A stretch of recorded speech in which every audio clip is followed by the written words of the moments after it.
Hey, what's up you guys? I got a short video clip for you here today that absolutely epitomizes one of my favorite techniques to target really big bass. But before we get into the action, I just want to take a little bit of time, maybe a lot of time, to discuss two things with you guys. The first one is targeting really big bass, ultra shallow, in the middle of the summer, even almost all the way through the summer. And number two, more specifically, this unique presentation and technique that I have used for about a decade that has consistently produced giant bass for me. And honestly, you guys, year in and year out, for like the last 5 or 6 seasons, my biggest bass of the year every year has come using this technique. So you're gonna wanna stick around. I have talked about this before. I've uploaded a couple videos on this technique. I did the first one like 3 years ago. I did another one, I think last year. But to my surprise, I haven't gotten much feedback from it. I still have never seen anybody else use this technique. I don't know why. Maybe I'm crazy. Maybe I'm just lucky. But anyways, let's get into it, okay? So first, let's talk about targeting really big bass, ultra shallow, throughout the summer. There's a few things I want to tell you, and this is what you need to do if you want to give this a try. And I'm telling you, if you do, you're going to find some big fish, probably some of the biggest bass of your season, especially if you're somewhere in the Midwest like I am. Number one, you need to go early. Number two, you need to get in the shade. Number three, you need to look for walls. And number four, you need to find slop top. And that is what I will cover last in this video, so stick around. So go early, get in the shade, look for walls, and find slop top, okay? So what do I mean by go early? For me personally, in my experience over the years, you guys, I have found that in the summer, the issue you have is the water is obviously at its highest point. It's really warm, it's really hot.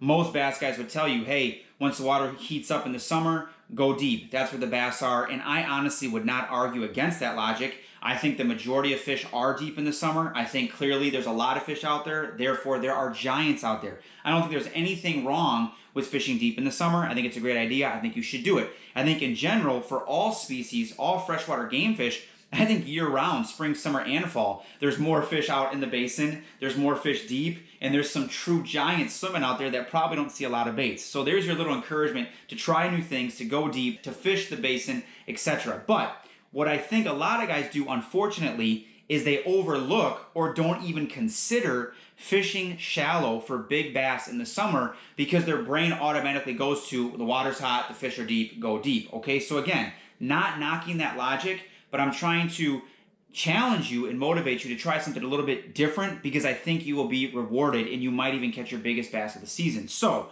what I do in the summer, and what I mean by go early, is yes, the water is heating up, but at night when the sun goes down, you guys, the water temps immediately start to drop. It's not going to drop a ton, but it does drop. So throughout the night when the sun is down, those water temps are dipping down just enough to where it's not insanely hot. So when that sun comes up in the morning, really early, just before sunrise and shortly after sunrise, that is one of the best bites, ultra shallow, for some giant bass. And what happens is, you guys, if you pay attention, if you go and look, if you test this out, and you start cruising around in shallow water, and I'm talking ultra shallow, I'm talking like 1 foot of water, you guys, you will notice that there is a ton of bait fish early pushed up really shallow. By me, it's usually bluegill. Okay, bluegill are super common in most of the lakes by me. I don't know what your forage is, but I would bet that if you went shallow and just cruised around and looked, early in the morning, just after sunrise, you are going to see bait fish everywhere. So what happens is the water's cooled down a little bit,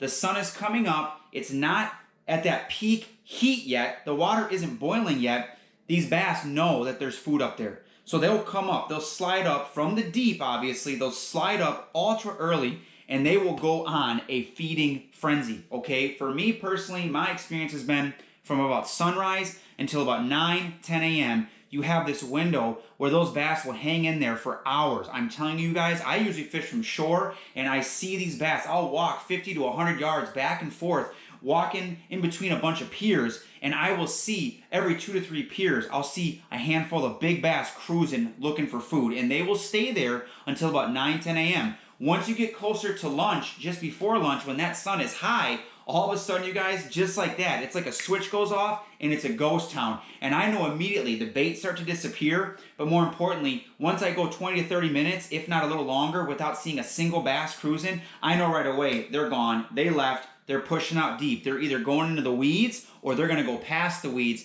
towards the basin and slip back down to where they hold most of the day in deeper water. So the second thing I said was get in the shade, okay? And this is coupled with going early, okay? Because obviously when the sun's down or the sun's just coming up, that water's not too hot. Well, something you can use to your advantage to find cooler water longer, to find fish that are still cruising shallow in cooler temps, is you need to get in the shade. So you need to drive around whatever lakes you're fishing for bass. And in the mornings, especially in the middle of summer, find the most shaded shorelines, okay? You guys, big trees, lines of trees, hillsides that dip down into the lake. I'm telling you guys, any bit of additional extra shade you can find, and obviously the same shoreline where the sun is coming up, it's gonna take much longer for that sun to actually hit the water. You guys, I'm telling you, this absolutely matters. It absolutely makes a difference. If you're on a shoreline that gets hit with the sun first, the sun comes up and it's over the tree line,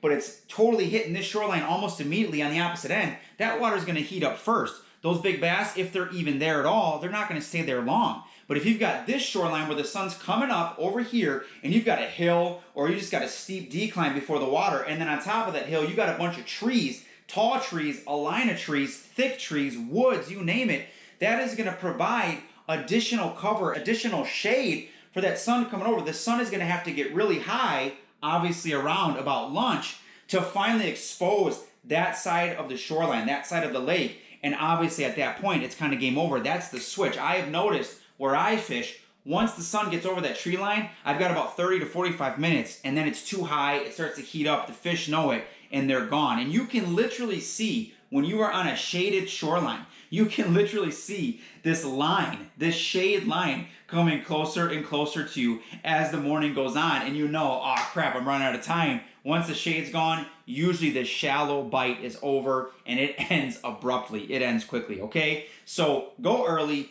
get in the shade. Then I said, look for walls, okay? Look for walls, okay? A lot of the lakes I fish in southern Wisconsin, there's a lot of houses. These are very populated lakes. They're very popular lakes. They get a lot of traffic. There's people living on the lakes. We have vacationers, tourists, you name it. These lakes are a zoo from Memorial Day to Labor Day. You're talking literally hundreds of boats almost every day. It's insane to me that the fish even still bite on these lakes. But these lakes have a lot of construction along the shorelines because there's a lot of houses, there's a lot of boat houses, there's a lot of piers, there's multiple boat launches. So anywhere you can find a wall on your lakes that you're fishing, you need to put in time there, especially early in the morning, especially if there's some shade, especially in the middle of the summer. So a lot of times there's these like retaining walls, these cement walls, and they literally make up the shoreline. I've seen cement ones, I've seen metal ones, I've seen even like boulders that kind of create a wall that comes up out of the water. Sometimes even old wood, okay, that's totally falling apart, but it is a wall. It's water, water, water,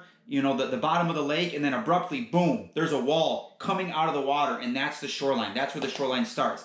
That's what you need to look for. Okay, so I don't care what it's made out of. I don't care how well it's made. I don't really care what it looks like. If there is a wall coming out of the water, boulders, you name it, but it's abrupt, it's steep, it's almost straight up. So it's like this, almost like a 90-degree angle.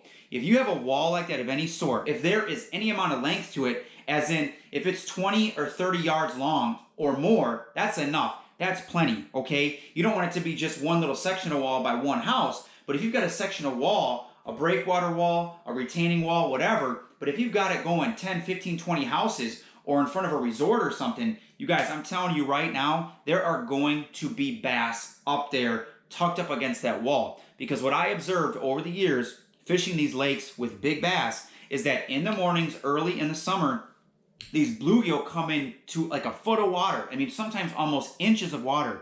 And these bass come up. And what they will do, I literally see them from shore, is if this is the wall and the lake's this way, those bass are either parked like this, literally with their nose almost touching the wall in like a foot or two of water, or they're parked like this, facing the lake with their tails literally touching the wall. Half the time when you walk up, because of the angle, you can't even see these bass and you spook them on accident because you don't even realize they're there, because that's how close they are to this wall, and the wall's coming up and you're up here. There is obstruction to your vision, so you can't see straight down there until you get on top of them and look down.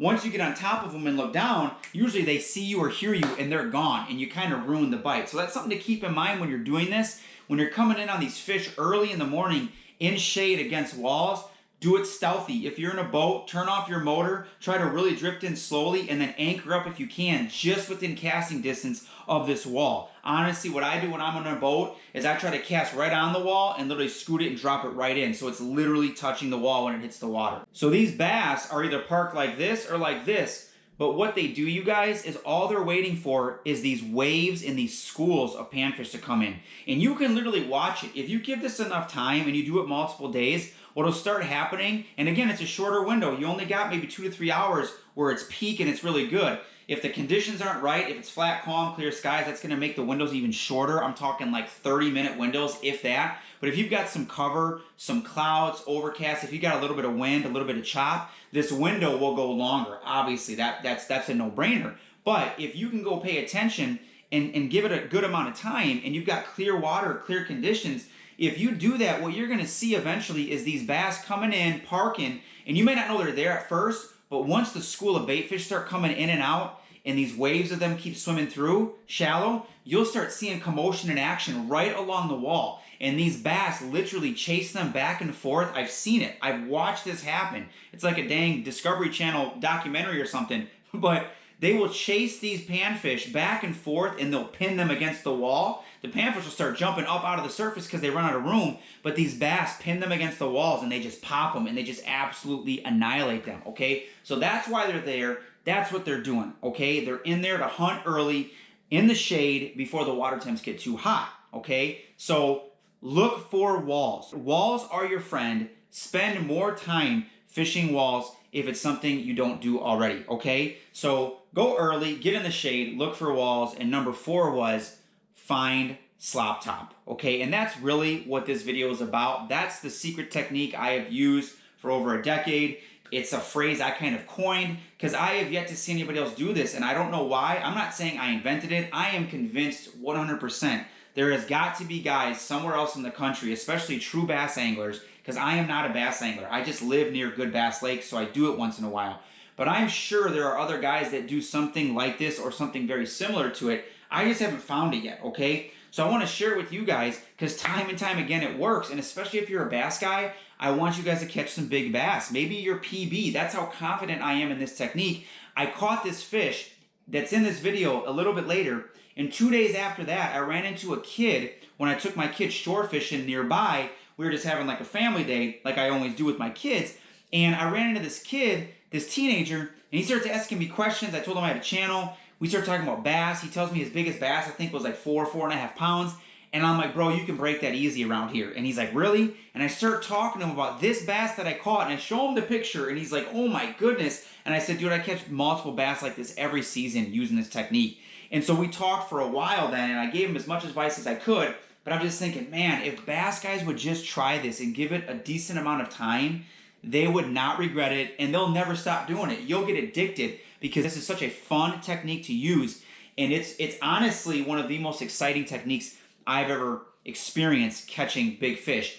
And what's so unique about it is that 9 times out of 10, the fish that bite this presentation are big. They're not small, okay? So what is slop top? And I've said this in previous videos. I'll have those up above. I'll have those videos at the end of this video. I don't know. They'll be in the description down below somewhere. You'll have multiple opportunities to watch these other videos I've put up over the years, so you know I'm telling the truth and I'm not crazy. But first, I'm going to say what I always do. I'm going to tell you what slop top is not, okay? I'm not talking about lily pads. I'm not talking about weeds or growth that is attached to the bottom of the lake, coming up with roots, weeds, vines, you name it, and then on the surface. That is not what I'm talking about. I'm not talking about thick cover. I'm not talking about punching. Nothing like that. All that stuff's great. All that stuff works. I am not talking about frogging. Frogging is fun, but the one thing I will say is anybody that's frog fished enough knows that the hooking percentage can be tough. The hooking percentages are often not very high, and there's a learning curve. And you got to put in a lot of time to start to figure it out. And even still, once you get confident frog fishing, you still miss fish. You still miss strikes. And you're still thinking, man, how did I not get that one?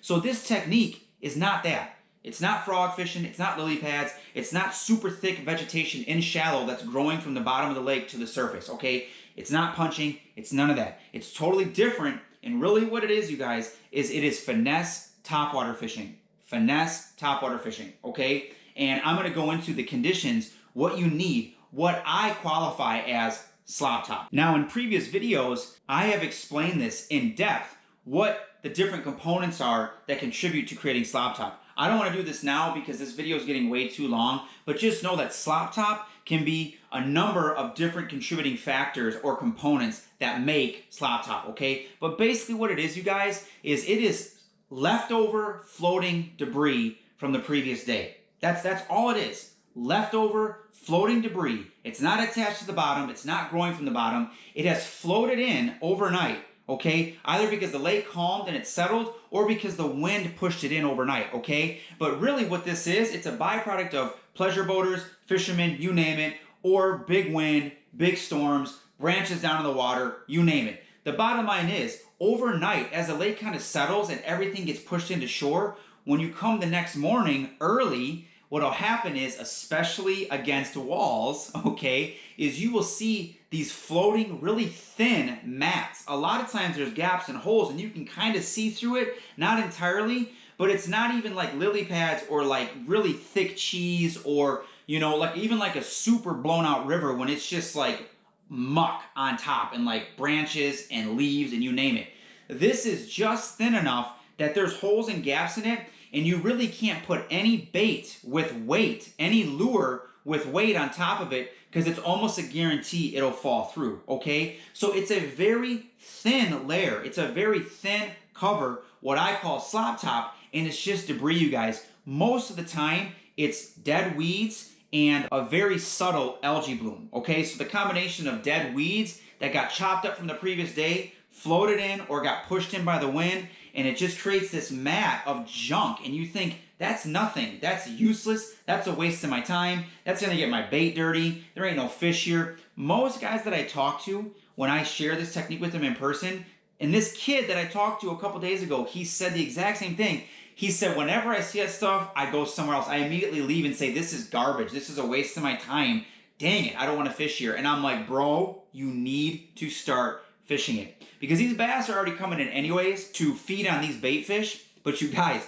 that thin layer of slop top, that floating debris, whether it's weeds, grass, algae bloom, branches, a little bit of branches from a storm, some leaves, you name it, whatever it is. And sometimes it's a mixture. Sometimes there's foam in there, which is awesome. I love it when there's foam in there because that foam creates more shade and they can't see me. That's when, if there's foam in slop top mixed in, dude, it's game on. And you guys, you can see me laughing and get excited, but I'm telling you, you guys, I cannot tell you how many times I have walked up to a spot with somebody and seen slop top, because you don't know if it's going to be there or not. You don't know what the previous day was. You don't know if the wind's going to push it in. You have no idea. But when I've walked up with my kids, with friends, and automatically, even in this video, you're going to see, when I walk up and there's slop top floating, I will call it and I will say, oh man, we're about to get one right now. And usually, you guys, it's within the first 3 to 5 casts, I will hook into an absolute giant. That's how much this works. That's how confident I am, okay? So whatever the debris is, usually weeds, a little bit of algae. If there's foam in there, that's great, but the foam is rare. You need a lot of wind and a lot of waves to create that, and then it needs to settle, which is hard. That is a rare occurrence. But if you walk up to the shoreline and you see slop top, immediately what you need to start thinking is, there are fish under this. Guaranteed. If I am early, if I am in shade, and if I am fishing a wall, and there is slop top here, you guys, it is like a done deal. Guaranteed, you don't need to fish anywhere else that morning. There are big bass under that slop top. You need to get that in your brain. You need to start telling yourself, when you see this floating junky debris, this crap cover, this crappy cover, you need to say, you know what? Jeff told me from Just Keep Casting, there are bass in here. You guys, they're there. And you guys, you don't even need more than a foot of water. If there is at least 1 foot of water or more, obviously if it's deeper, it's better. But sometimes these bass are in a foot of water, guys. I'm telling you, they come really shallow and they just park right there on the bottom and there's not much water above them. But when you come up on these spots with slop top, here's what you need to use, you guys. You need to use a Texas rig, a weightless Texas rig. Now here, I just have a worm. Does not matter the color usually. Honestly, you guys, they can't really see you. I have found color does not matter. I've caught them on every color doing slop top. If it's really clear outside, clear skies, and there's enough holes and gaps in the slop top where the fish might be able to see me or see the bait really well, I'll go with a more natural color, a darker color or a natural color. But honestly, you guys, most slop top, it's just thick enough to where it doesn't matter the color. So use your favorite color. I don't care. But this is one of my favorite setups right here. Just a Texas rig with a worm. And the reason why I like this so much is because it's slim, it's small, it's extremely light. And here's the issue with fishing this type of cover, and this is why so many guys, I think, in any type of topwater cover when you're frogging and whatnot, I think why a lot of times you miss fish. Now, depending on the conditions and the type of water you're fishing, and if it is lily pads and whatnot, you're going to need heavier line. You're going to need to frog it. You know, there's a lot of things that make sense and you should do it. But one thing I've learned about fishing slop top, which is a topwater technique, which I'll explain in a second, is that these bass are slurping it down. And if this is weighted, or if it's too big, if it's too bulky, they will not get it. What will happen is you're scooting this across the top, and these bass will come up and kind of short strike it. They'll kind of come up and slurp it and then back down. They'll back away again. And so the problem is if it's weighted, or if it's too big and it's just too bulky, you're bringing it along, and here's what happens. I'll do it again. You're bringing it along, okay? It's just heavy enough, or it's just big enough, it's not going to come in from that suction. You need to give that fish every chance with that little suck, that little pop, that little slurp. You need to make it easier for them to suck this thing in so they get it. And so more importantly, so they get the hook. You try to use a bigger, heavier bait, you try to use a frog, I'm telling you, you're going to miss a lot more fish. If you go to a weightless Texas rig, they're going to get it 80 to 90% of the time on your first try. What else is cool is if they don't get it, they can't see it, and they just barely slurp the tail. You guys, I have a video. I'll probably put it up right now if I remember. I don't know if I'm going to. Maybe at the end of this video. Hopefully I remember it by then. But I have a video where I took my kids fishing, and I had, I think it was like a 5.5 to 6 pound bass, at least 5.5 pounds. And this thing hit 3 times, you guys, because it never got hooks, and it was just slurping, and it kept missing, even a weightless. That just shows you how finesse this presentation is. And it missed twice. And on the third try, I kept telling my kids, I said, I'm going to get them, because they're not getting hooks. It's not a big, bulky bait. It's really subtle. It's really lean and skinny. They can't see it. All they know is something's going across the surface, and they haven't felt a sting yet. So that third time, sure enough, you guys, I got it. And I think that year, again, it was my biggest bass of the season. So you need something light. You need something subtle. And obviously, you need it to be weedless, which is why I do the Texas rig. Now, this is a 3/0 hook. That's what size this is. That's been the juice for me. It just works. 4/0 hook, I'm telling you right now, a 4/0 is a little too big. That's just my opinion. It's a little heavier. It's a little bit bulkier. It's a little bit harder for them to get it in on the slurp. I'm just being honest. A 2/0, a size 2/0 hook would probably work. It's not a bad idea, but it's a little bit harder to cast, I found, if it's weightless. I just can't get the distance if I want to really run it across a long stretch of slop top. So for me, you guys, the 3/0 has been the juice. There's no reason for me to switch it. If you want to try a 2/0, go for it. If you want to try a 4/0, I'm not saying it won't work, but I'm telling you your hooking percentage will probably go down if you go too big, okay? So what do I do with this now on the actual retrieve? So I cast it out as far as I can. If I've got a stretch of slop top, you're going to see in this video, I didn't even really cast. The slop top in this video, you guys, that you're about to see, it's such a small area. You guys, it's like a little corner of a wall, and it's probably about 18 inches by 12 inches. That's it. It's probably about 1.5 feet long and about 1 foot wide. And that's it, you guys. So imagine like a big shoebox. That's about all it is, okay? And that's the only area of water that had floating slop top. And you guys, there was a bass parked right under it. A big one, okay? So what I do though, normally, if I'm casting further, which most of the time, if you have a longer wall, you're gonna have a good stretch. It might break up. You might have 10 to 15 yards of slop top, and then there's a big open gap. And sometimes you'll see the bass cruising in between there, which is helpful because you'll know they're there. But then you'll hit another patch that's 10 yards gap, and then another stretch that's 30 yards. So sometimes it's broken up. But what I do is I cast this out, and you guys, what I'm doing is like a medium fast retrieve, and I'm twitching it the whole way there. All I'm doing is going like this. I don't have a rod and reel down here. I wish I did. I should have thought of that. But all I'm doing, you guys, is a twitch, a continuous twitch, and I'm reeling simultaneously. So at the same time, I'm reeling this medium fast speed, and I'm just twitching it. And I'm just doing enough to keep it skipping across that surface like this. I don't want it to dip down and fall through. I don't want it to be out of the water or jumping because they'll miss it. I just want to keep it dancing and skipping and kind of, twitching across the water like this. Create a little bit of commotion, and you'll get the feel for it the more you do it. Again, you don't want it popping and bouncing up and down off of the water surface, but you also don't want to be going so slow that it starts sinking, because a lot of times what will happen is debris will get caught on the tip of your hook. It'll start to get wrapped around it. It'll get messy. They'll still hit it. Trust me, I have caught them with a bunch of crap on my bait, but it's not ideal. And a lot of times the more junk that gets collected on this, especially if you're using a swivel or some type of leader, I use fluorocarbon leaders all the time, the more buildup you have, it's going to be a little bit easier for them. Even if they eat it and get hooks, they might be able to spit the hooks or shake off easier if there's a bunch of junk on it. So that's all I'm doing, you guys. I'm just twitching this across the surface, fishing it topwater, very finesse, and they're going to come up. And a lot of times it's not even a big swirl. It's not even a big hit. Most of the time, you guys, I'm telling you, it's this little slurp, and you might, it sounds like it's not a huge fish, but what always happens is I don't even set the hook. And I'm going to tell you guys right now, that's the last thing I'll say about this presentation, this technique. Don't wind up and do a big hook set. Do not do that, okay? You keep reeling until you feel the weight, until they pull down, and then just do a lift. I'm telling you right now, you'll see in this video when I share the other ones, either up above or at the end, every time, you guys, I'm not doing this big hook set, a traditional hook set. I'm not doing that. A lot of times it sounds crazy, but the time it takes to wind down and come back up, they'll spit it. And this is why, in general, a lot of guys miss fish. Sometimes those big windups, you think you're doing it fast. Trust me, the fish are faster. That windup to go down and back up, you think you're quick, but I'm telling you, that little split-second hesitation, that gap in time where you're winding up to just rip their face off, which I get it.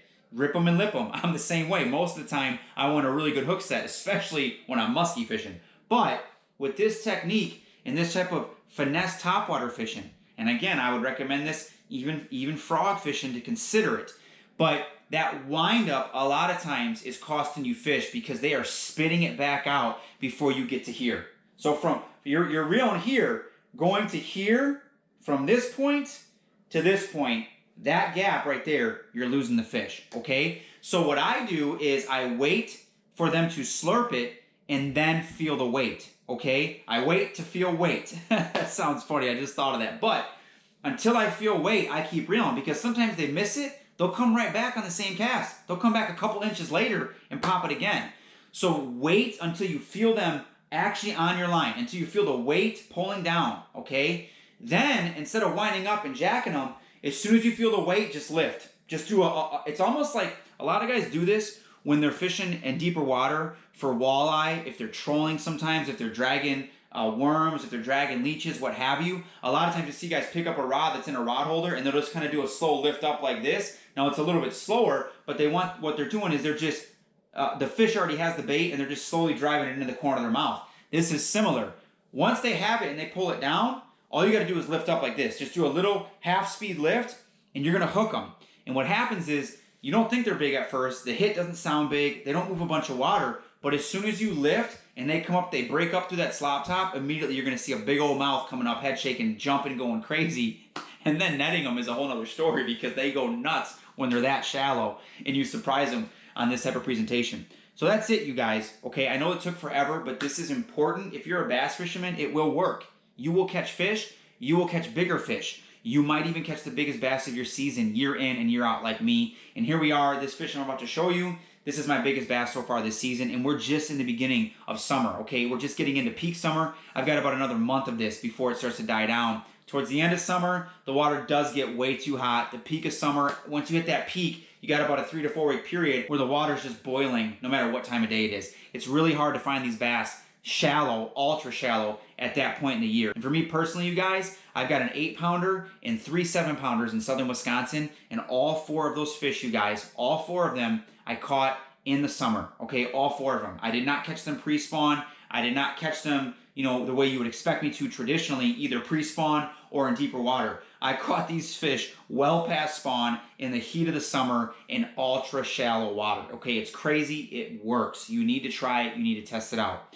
So go early, get in the shade, look for walls, fine slop top, okay, you guys? So I seriously hope somebody watched this video all the way through. I highly doubt it, but you guys, like, if you're a bass guy, you need to try this. You need to try this. I'm sure you might have other questions about what my setup looks like. I'm using usually about a 6.5 to 7 foot medium rod, sometimes medium light. I'm using 10-pound braid and a 10-pound fluorocarbon leader and a weightless Texas rig. And you guys, you can do worm, you can do a lizard, you can do a creature bait. It doesn't matter. It really doesn't matter. I mean, you could take anything that you can get on a Texas rig, skinnier, leaner, lighter, okay, subtle, okay, whatever is easiest for them to suck it down, to slurp it down, use that. Don't get big, bulky, crazy, okay? But it really doesn't matter what bait you use as long as you can use a Texas rig. But that's it, you guys. I'm using a pretty light setup. I know it's not ideal, but this slop top is so thin and it's usually not very heavy. You don't have to worry about these fish breaking you off, okay? Again, if you're in that type of thick cover, go heavier. Use 15 to 20 pound braid, use a 15-pound leader, okay? Or something else. Use whatever you're comfortable with. But most of the time, you guys, when you're fishing slop top, that's all you need. 10-pound braid, 10-pound fluorocarbon, 10-pound mono, whatever. You don't need to go ultra heavy. And I'm using a spinning reel, okay? I'm using a spinning reel, which you will see in this video. And you guys, it works. My hooking percentages are high. I almost never lose fish on this presentation. I just don't. And when I catch fish, 9 times out of 10, these fish are gonna be 4 pounds or bigger. I mean, that's just the way it is. I have caught more fish 4 pounds plus slop top fishing than I've caught under 4 pounds. That is just a fact. It's insane. I don't know what it is about the walls, the shade, the slop top cover. I don't know what it is, but the big bass, the big fish on your lake, they're gonna be in there, okay? So pound it, give it a try, look for it. If you don't find it, fish what you normally do. But if you find some slop top, get in there, take your time, pick it apart, start fishing it, find that shaded side of the lake, spend a couple hours every morning doing this, okay? And I'm telling you, slop top will reward you. Please get back to me. If you give it a try, if you catch fish, leave me a comment, go to my Instagram, send me some pictures, send me some direct messages with some pictures of the fish.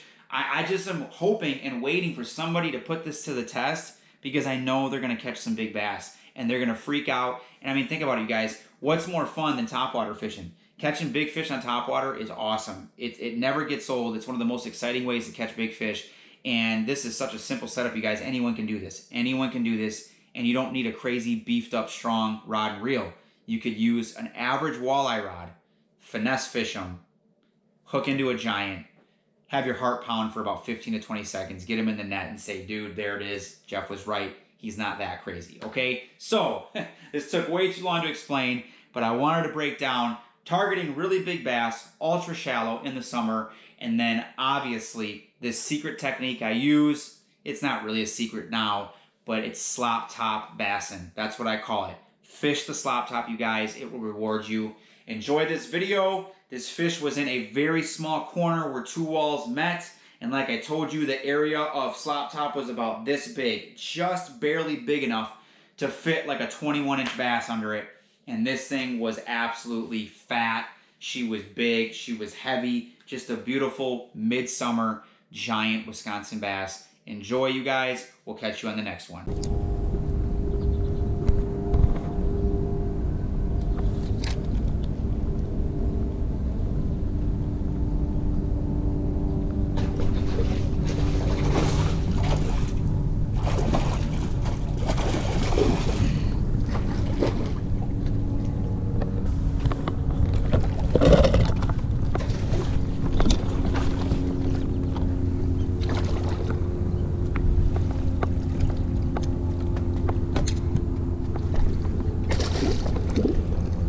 Got him. Heck yeah, dude. Slop top, I knew it.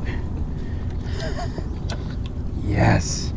See that, you guys? I'm gonna show you what I just did real quick before I get this beast off. This is probably a 5-pounder. Alright, you guys. All this slop, it's messed up now, but this little corner was just full of junk. Nasty, gunky junk. Just floating green, cloudy crap. Weeds, you name it. I just dropped my bait on top of it, wiggled a little bit. Got smoked. Barely even casted. And this is definitely pushing 5 pounds. Heck yeah, dude. Let's get her on pin and see how big she is. Here it is. Beauty. Top of the mouth. Look at that. Right in the top of the mouth. Was not getting off. I might need pliers for this one. I hope I got it. That is definitely a 5. Alright, there it is, you guys. That is a 5-pounder all day. Holy cow. Awesome fish. Needed that one bad. I'm trying to get a 5+. Yeah, 5 for sure. Maybe a little bit more. Beautiful fish. Southern Wisconsin giant. Love it. And there she goes back under the pier. Sweet.